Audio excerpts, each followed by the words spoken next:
Hello and welcome to another episode of Source Science. This week still focusing on Halloween. It's just a week away. 2 more episodes to go. Well, this episode and another episode to go for Halloween episodes. Hoping to get you ready for the big parties, whatever you're going to be doing. A little bit of science on the side. Today, I've got a blender. Now, what can you do with a blender? Blender blood. So we're going to be making edible fake blood. So you can buy like commercial fake blood, and you'll read the back of it, and it says please avoid getting near mouths or eyes. Well, you should get rid of your eyes anyway, but you shouldn't get it in your mouth because this stuff is not good for you.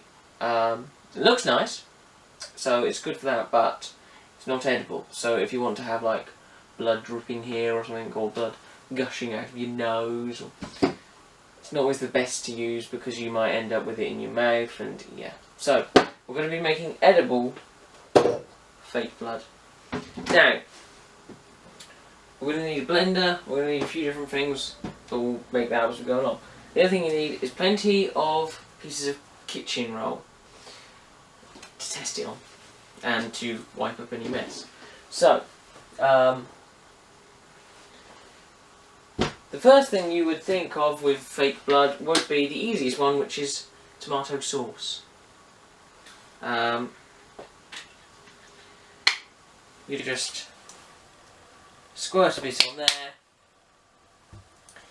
It's red. It's blood-like, I suppose. It's a bit thick.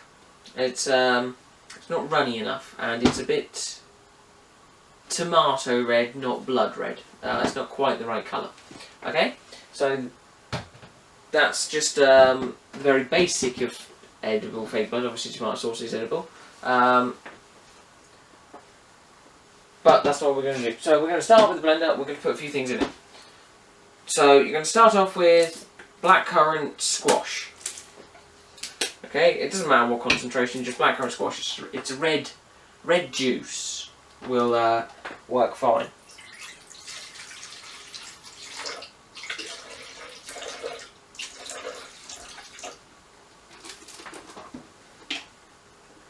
Well, it's a big show, we'll do a bit extra than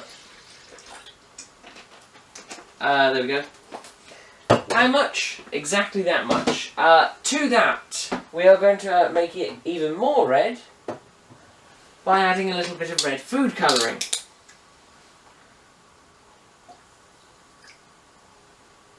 Probably about that much. You can always add more. This is going to be kitchen science tinkering around. So you try something and you can edge it the other way. So if you want to make it thicker, you can add a thickening agent. If you want to make it runny, you add water. Make it more red, you add more red. Those sort of things. So you sort of play around with it until you get the perfect batch for what you want. To that, we are then going to add the tomato sauce that we had earlier. About that much. And then, so this is obviously quite runny, being we've got squash in it, we're going to add some corn flour. So you would use this in, some people use it making gravy, making baking. It's a thickening agent, it makes things thicker. So you want probably about 1, 2, that'll probably do, like that. Then, like we noticed earlier, it was a bit too brighter red. So to that, to make it a bit of a darker red, hot chocolate powder.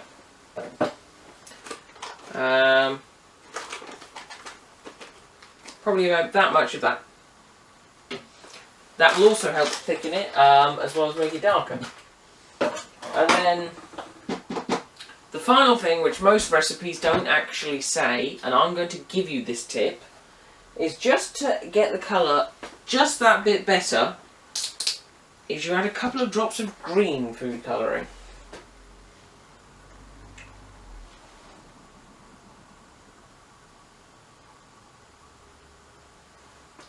Like that. So then you put the lid on. If not, there will be blood everywhere. Sorry, I mean fake blood everywhere. So put the lid on and blend it up.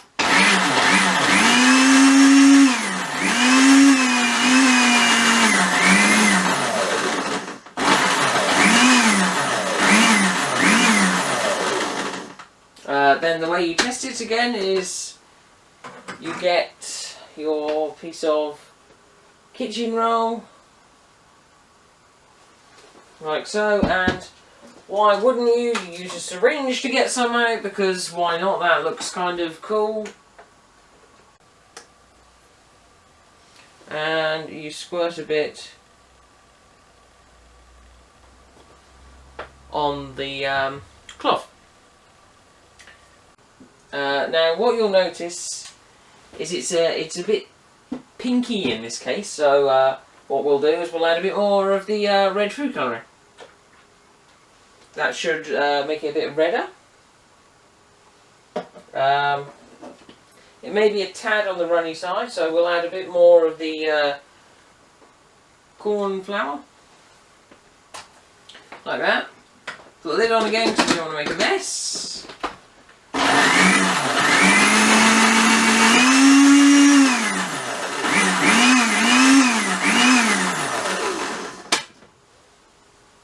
Ah, that's looking good. Right, so we put that one to one side as well.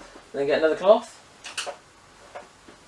And another syringe I'm going to actually do, because we do want to mix up, or contaminate is the science word.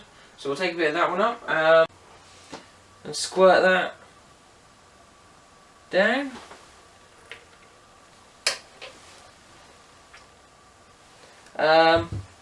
That's looking a bit better. It's still a bit runny and still a bit on the pinky side. So this time we're going to add another spoon of the hot chocolate powder,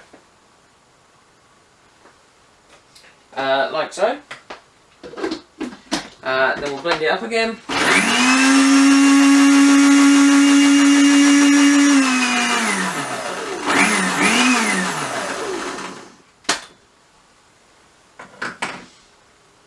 It smells a bit funky.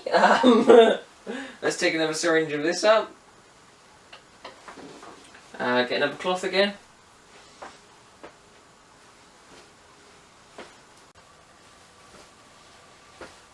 Squirt this one out. That has got to be good fake blood. So then obviously the best place to test it is actually on your arm. So if I roll my sleeve up, try not to get it on my nice lab coat. Pull a bit up and squirt it on my arm, and now it looks like I've had a bit of a cut. Obviously you can use other things. I'm not very good at makeup, but I believe toilet paper can be used at times with a bit of glue to make sort of peeling skin, those sort of things. Go online, you can Google that sort of thing. But this edible fake blood, and okay, because I know you're going to ask in the comments if I don't, take a bit and